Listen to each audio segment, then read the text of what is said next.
Hey, what's up guys? Today we are going to talk about the Maze Runner series. So I just reread the first original three books. I never read the prequels because one, I don't own them, and two, I don't really care. And I have a bit of a history with this series. So they were the last books I properly read before I stopped reading back in like 2013, I think it was. And I read them just before the movie came out, the very first movie, and I loved the very first movie. And then the Scorch Trials movie came out, and I went to see it, and I was like, this was not the Scorch Trials. I was like, I don't know what this was. It was not the Scorch Trials. And then the Death Cure movie like took so long to come out that by the time it did eventually come out, I just didn't care anymore. So I never saw it until I watched it after I just reread the books like last month. So I was actually quite excited to reread them and see my thoughts because I had quite positive opinions on these books, but I couldn't actually really remember that much about them. And I was excited to see if my thoughts kind of held up. And I am sad to say that they don't really, to be honest. I really don't think this series is that special. I think that they were entertaining and I don't grudge reading them, and I definitely would say if you're interested in dystopians from, the 2000s or 2010s, then definitely give them a try. But overall, like, I don't think there were anything that special, and there was a lot of like not even plot holes, just things that didn't make sense, and we're going to talk about them today. I'm going to go through the books one by one and just talk about things that stood out to me and things I liked, things I didn't like. I'm going to kind of skim over a lot of like subplots and stuff because honestly I just don't really care that much. And the characters as well, I really don't, I struggle to care about the characters. So I'll talk about that when it comes up as well. So if you like this video, please leave a like, please subscribe, all that stuff, and let's get started talking about the Maze Runner.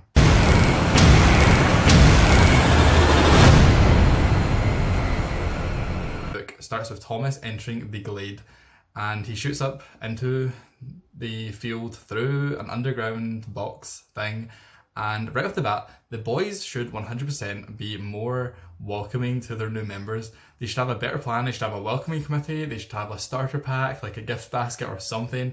Like, they're used to a new boy coming up every single month or every 2 weeks or something like that, and they literally crowd around him, scare him, like make him feel like a freak, and then laugh at him when he's like panicking. And it's like, you should have a better plan for new people joining your group, honestly. The next day, Teresa arrives, and she is the first girl who has ever entered the maze, and she has a note saying that she's the last person to ever come up, so obviously this scares them.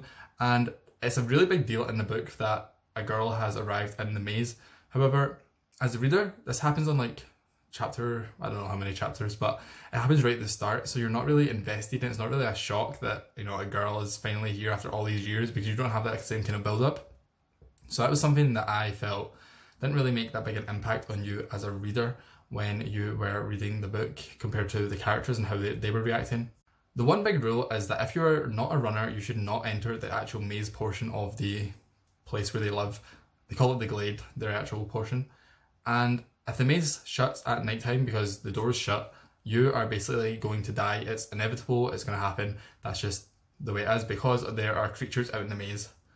Thomas is acting so suspicious straight away, and so is Teresa. The two of them are just so suspicious. Even as a reader, you are like, there is something going on here that we don't like. And honestly, you can't blame the boys for being suspicious of Thomas. And then, to make things even worse, he runs out into the maze because two of the boys, like two of the main characters, Albie and Mino, are like struggling to get back in time, and the doors are about to shut. So instead of, just being like, oh, it's so sad, Thomas runs out into the maze and traps himself out there with them. It is so dumb. There's like one main rule of the place where they live, and it's don't enter the maze. And Thomas, on his second day of being there, enters the maze. And it works out in the end because they're main characters. But honestly, it's like, just follow the rules. Like, these people are already suspicious of you and you are not helping. Thomas manages to kind of outsmart the grievers and evade them and cause them to fall to their death. And this, again, just makes him look even more suspicious. Like, these other boys have been living here for 2 years and they've never survived, and he's been there for 1 day and he's surviving. And it's like, Thomas, just chill, like, just take a moment to breathe and just chill. So since Teresa arrived in the maze, everything has started to change. Obviously, she was the first ever girl to come. They said that she was going to be the last person ever. Then the walls of the maze stop closing so the grievers can come into the like kind of safe area, the Glade. And then also the sky kind of turns off. The sky just turns grey, and it's neither night or day. So everyone is like panicking, everyone's being suspicious again of Thomas and Teresa, which is fair enough because, you know, they just arrived and all of this started to go down. And they can also talk to each other in their heads, which I don't know if the other characters know this at this point, but like basically everything points to those two just being the disruptors of everything, their whole society in the maze. Then make a point of saying that they have this secret room that no one knows about apart from Mino and Newt, who are like the leaders. No one else knows about it. And then they have saved the actual maps in this secret room. They then show the secret room to Thomas and Teresa for no reason other than the fact that they are the main characters. Like literally every single person is suspicious of them and blaming them. And then the two leaders decide to show them the secret room that they haven't showed any of their other friends, even the ones that have been there for like 2 years with them. Like it just doesn't add up, in my opinion. In the maps, they work out a escape route. Again, Thomas and Teresa, the very, very suspicious new people, work out how to escape from the maze. What's not clicking? What's not clicking? And they discover that they can go through this whole, there's like a whole thing. I don't even want to go into it. Basically, they have to go into a hole and they have to put in a code. So all of the boys who want to escape, some of them get left behind. I don't think we find out what happens to them, probably killed. But some of them decide that they're going to fight through the grievers, they're going to go through the hole and put in this code and kill all the grievers, which is a good plan. However, for some reason, the whole plan is about Thomas and Teresa making their way to the hole to put in the code. And I didn't understand why they didn't just make sure that every single person that was going knew the code so that whoever managed to get through first could put it in, instead of people sacrificing their lives for Thomas and Teresa. And I didn't understand why the boys, who have all been there for like 2 years, would want to sacrifice their lives to make sure that Thomas and Teresa, the suspicious new people, are the ones that get through the hole and get to put in the code. Like, I don't understand why they would have that motivation, you know what I mean? Like, nobody trusts them in the first place, and now you're dying for them? Like, it didn't add up. Once the survivors escape, they have fought their way through the grievers, they make their way underground, they get into the Wicked headquarters area that is controlling the maze. Gally kills Chuck, who I haven't even talked about because I didn't care about his character that much, to be honest. And then they are rescued by rescuers who are not with Wicked and taken away in a bus to a safe haven. Gally is left behind and assumed dead. We'll come back to this later. Comes up later on. But, you know, nobody thinks to question the fact that these rescuers who hate Wicked just happen to appear at the exact same time that the Gliders happen to also escape the maze. Like, nobody, again, puts 2 and 2 together and makes 4. That's 8. But you know what I mean? Like, nobody thinks in this book. Nobody questions things. They all just think on the surface, to be honest, and it kind of annoys me. Obviously, in the epilogue, we find out the rescue is fake, and it's just phase 2 of the Wicked's plan. But again, that's not a surprise to the audience, it's just a surprise to the characters. We'll find this out in the start of book 2. Like, they just don't have any critical analysis skills, and it's really annoying.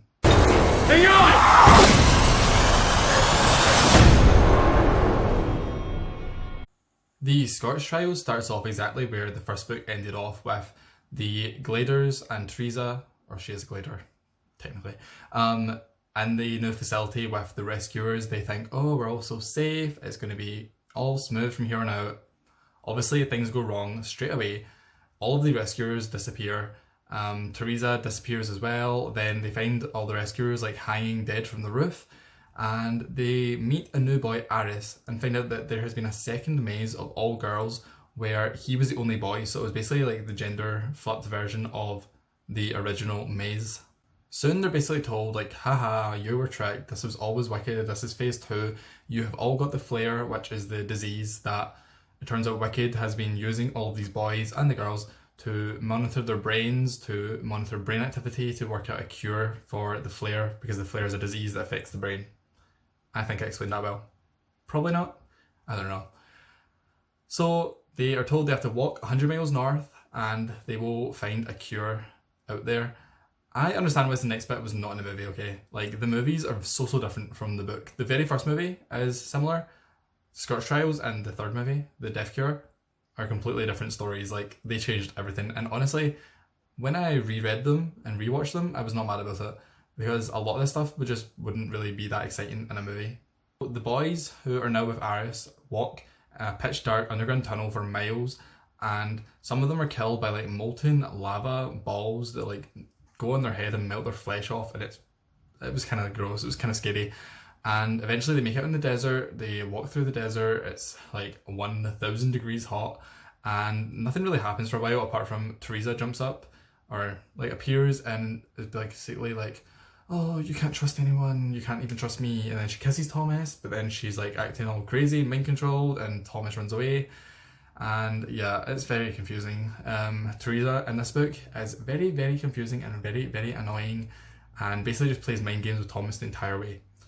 So they get close to the city, and then a storm starts to attack them, basically. It's basically like the Hunger Games, like lightning bolts are like firing down from the sky and making people explode, like on catch fire. Some boys are killed straight away, and basically the author does this thing that a lot of authors do when they have a large supporting cast that don't actually matter.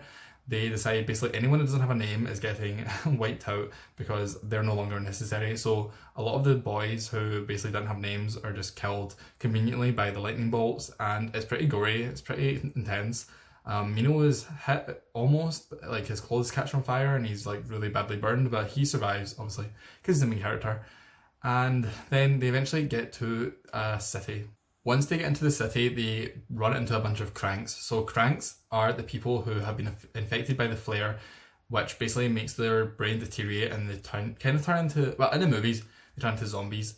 In the books, they're basically just like very savage, like they have no humanity left. And I really prefer that. I think the movies don't do justice to the flare. I think they basically just turn them into typical horror zombies, and it's kind of boring, it's kind of disappointing.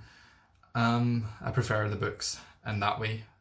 So once they get to the city, they run into the cranks, obviously, and their leader, Jorge, I'm trying is how you pronounce it, comes out and is like questioning them where they came from.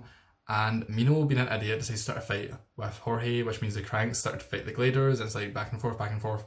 But Thomas steps in and says to Jorge, listen, can I talk to you? And he explains everything, explains about Wicked, and he says, we're going to find a cure. Can you help us get through the city? We'll take you there. You can get the cure as well. So Jorge is like, you know what? That's fine with me. I don't want to be a crank anyway. And then the other cranks are not impressed. They set off an explosion, which splits up. Thomas gets stuck with a girl, Brenda. Thomas and Brenda make their way through the city. They have some crank antics. They fight some cranks. They go to a party.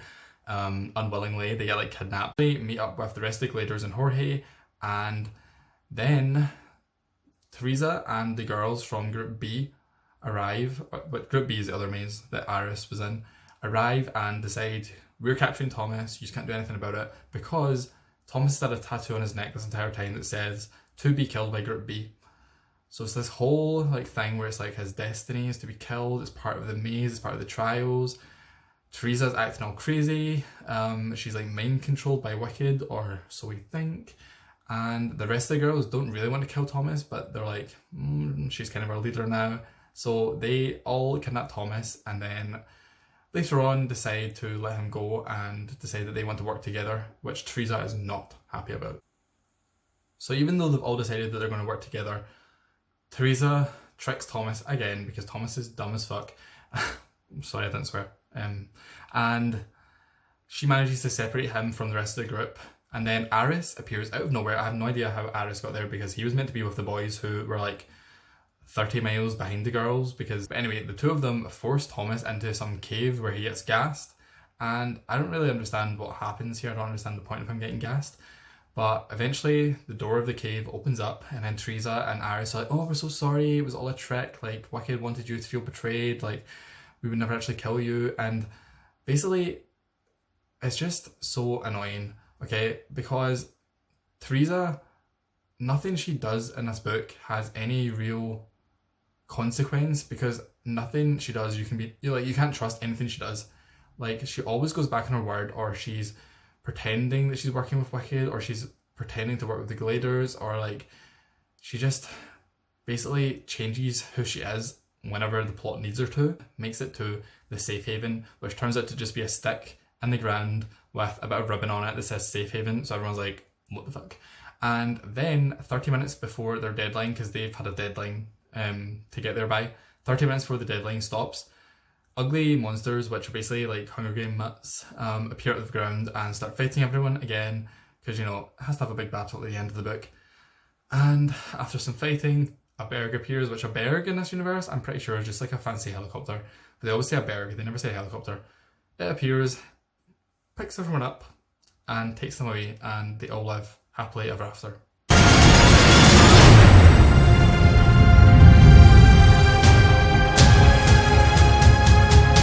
Thing that happens in the Death Cure is that everyone is told that they have successfully survived the maze trials and the Scotch trials, and from now on there's no lies, like they're going to get their memories back. And some of them are happy with this, for example Teresa, because she's all team Wicked, she's all about Wicked is good, we love Wicked, like it was all for the greater good. And then Thomas and the other boys are not interested, they're like, we don't want our memories back, like the world sucks, I don't want to know our plot, like our part in this, because Thomas and Teresa, I don't even think I've talked about this, there's so many little subplots going on. Thomas and Teresa basically used to work for Wicked before they were put in the maze. They were part of the people who designed the maze, but obviously Thomas is now just part of the boys. He's one of the boys, and like he doesn't want to know about his proper full involvement. And then they're told, you know what, we wanted you to think it was a choice, but you're getting your memories back no matter what. They are getting forced into it. And we find out that Brenda and Jorge were working with Wicked the whole time. They're Wicked employees, which this frustrated me so much, okay, because it doesn't logically make sense for Jorge and Brenda to have been the leader of the Cranks, who the Cranks are like so unstable. Like the fact that they were their leader means that they must have been with them for a while, and it just doesn't make sense that they were working with Wicked the whole time. They're not actually Cranks, and that they're also immune. Like it just doesn't work. It's just a stupid plot twist for the sake of it. But anyway, Thomas is about to be forced to, get his memories back, and then Brenda decides, again, I don't want to work for Wicked anymore. Like, everyone just changes their motivations to suit the plot. Like, nobody has any loyalty to anything, and it's so annoying. So Brenda's like, never mind, I don't want to work with Wicked, and she, like, stops the procedure and attacks the guards, and then all the boys and Brenda run to Jorge, and they all get on a ship, and, not a ship, a berg. See the fact it's called a berg, not a helicopter? It literally is a helicopter, but anyway. And Jorge is like, oh, Teresa and the rest of the boys and girls have already escaped. And everyone's like, what? Like, how have they already escaped and they left us, the main characters, behind? And I don't even know if we find out how that happened, if I'm honest. I can't remember. I genuinely can't remember. So Jorge flies all the main characters out to Denver, of all places, because Denver is like a fortified city. And the fact is Denver is kind of funny to me, because Denver is just a random place, but I mean, I'm not complaining. And in Denver, a man delivers a note from Gally, who survived the first book secretly. He has been in Denver working with an organisation called the Right Arm, and they are working to take down Wicked. And obviously Thomas and that also want to take down Wicked, so they're very excited. They're like, woo, Gally, like, Wicked. Not Wicked. That would be in their favour. I don't know. Basically, they go and meet Gally. They make a plan to destroy Wicked for good. While they were in Denver, Newt had to stay on the berg because he is not immune. Everyone else is immune. Newt is not. So he had to hide, and then they go back to the berg and discover that the police found him and taken him to the big Crank City. That's such a funny thing to say out loud. The Crank City. And so obviously everyone's like, we can't leave him there. He's not like them, which he is, but he's the main character. So like, we have to go and save him. So they go to Crank City. They find Newt, who basically is like, leave me here, I need to just stay here, I need to die. Newt has really started to lose his mind. The flare has really started to impact his brain. So, he's kind of started to advance into crankdom, and they decide that it's for the best to leave Newt there, which is very sad. It's a very sad moment for everyone. They return to Denver, where they are captured yet again. This is maybe the 8th time in this book that they've been captured. I just haven't even mentioned other times because it's just pointless to repeat the same thing over and over again. But they're captured again, and they're taken to an underground room full of lots of other immune people from the city, including the other Gliders, and Teresa is there. I swear to God, I don't know who's been in which group at this point. I really apologise. I didn't keep track because I really didn't care. But they've been split up into 2 separate groups. So Thomas and Mino attack the guards and are like, who is holding us here? Like, who do you work for? And they're like, the Right Arm. And they were like, I thought the Right Arm was the good guys. So they demand to go to the Right Arm. So they're taken there and they meet the leader, who's called Vince. and Gally is also there, and they're like, okay, what is the plan? What is the deal? What is with capturing the immune people? And basically, the plan from now on, to put it simple, is that Thomas is to go back to Wicked, pretend that he wants to work with them, and then take away the power to all the weapons, and then the right arm are going to attack Wicked. And this is why it doesn't make sense to me, okay? Because the right arm want Wicked's money because they want, this is their motivation, okay? They want to use Wicked's money to, instead of trying to find the cure, which they might never find, use that money to actually help the immune people now. However, they have been themselves capturing immune people and selling them to Wicked to make money. And then also, even if they, okay, so they want Thomas to go in and disable the weapons so they can fight Wicked. Even if they fight Wicked and win, they're not just going to magically get all of Wicked's money. Like, that's not how money works.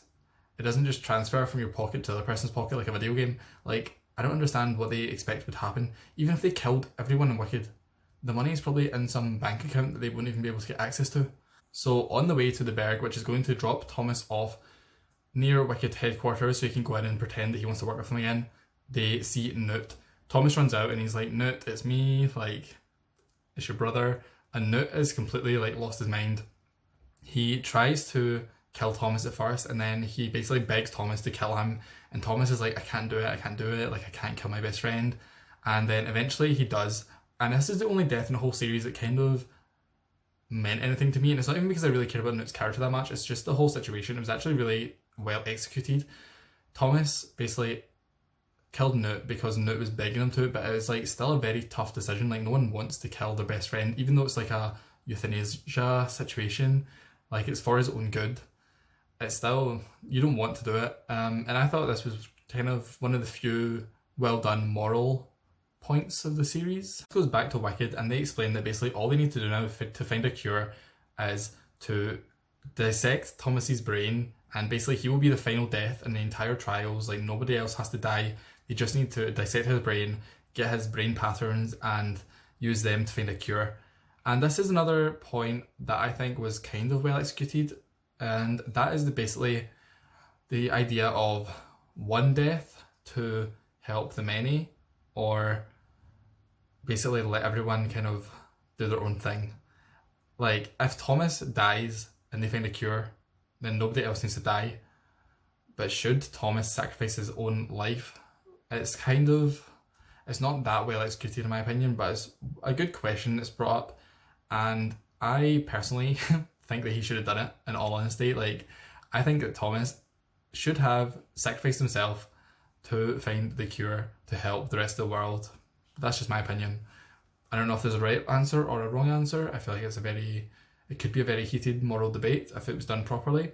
But anyway, it doesn't even work out, because right as they're about to dissect Thomas, the right arm start to invade the building and start shooting and bombing and blah blah blah blah, all that big battle stuff. Thomas is given a map and told that he has to go and save all the immune people, which, can I just point out, the right arm are the reason that all the immune people were there, because the right arm were selling immune people to Wicked, and Wicked were basically about to restart the trials all over again if Thomas hadn't came back. So Thomas, Mino, Gally and Teresa go to save all the immune people who have been hidden in the maze, obviously, because, you know, it's the final book, you have to go back to the maze for like a throwback. And as they get there and start to save all these innocent people, the right arm start to blow up the entire Wicked headquarters, like just bombing everything. And this is why I don't understand their point, because they want the money to help all the immune people now and basically forget a cure, like just make good with what they have. But they have just sent all these immune people, the ones they apparently want to save, to die, and they're bombing Wicked's headquarters to pieces, which they don't need to do. Like, they don't need to do that, and letting all these immune people die, all these innocent people.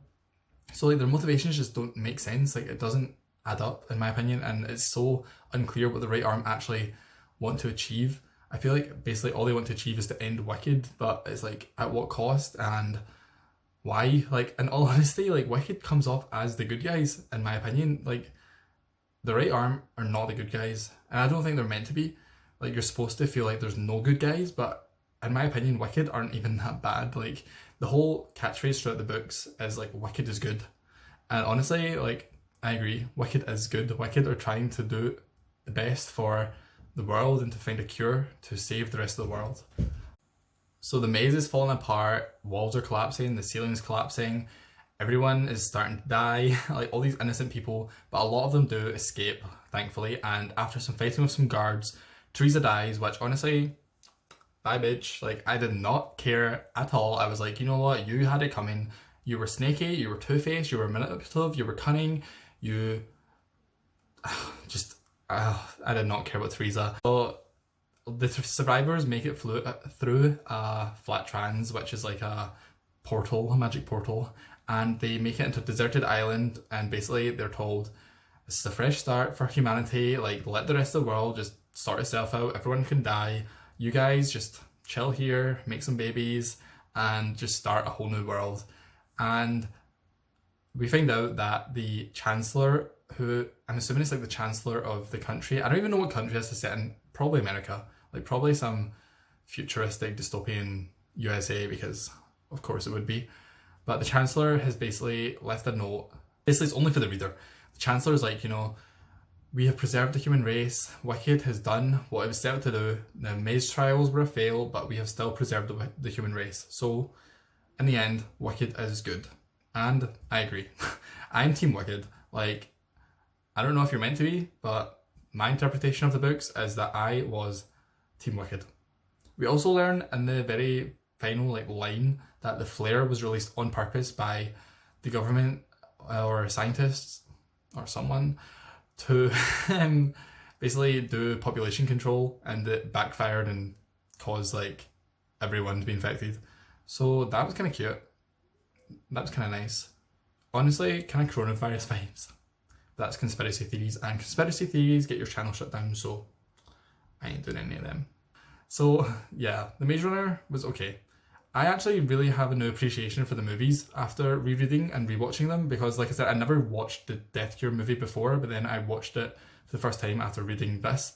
And although the movies changed so much, and as adaptations they're not good because they basically just make their own plot up, as on their own as movies, I think they're okay, to be honest. I didn't hate them. I thought they worked well with the story that they went with. They changed the story a lot, but the story they had, I think they done quite well with it. So again, if you like this video, please leave a like, please subscribe. We have over 1,000 book lovers. Subscribe now, join the family. It's a great time, and I will see you in my next video.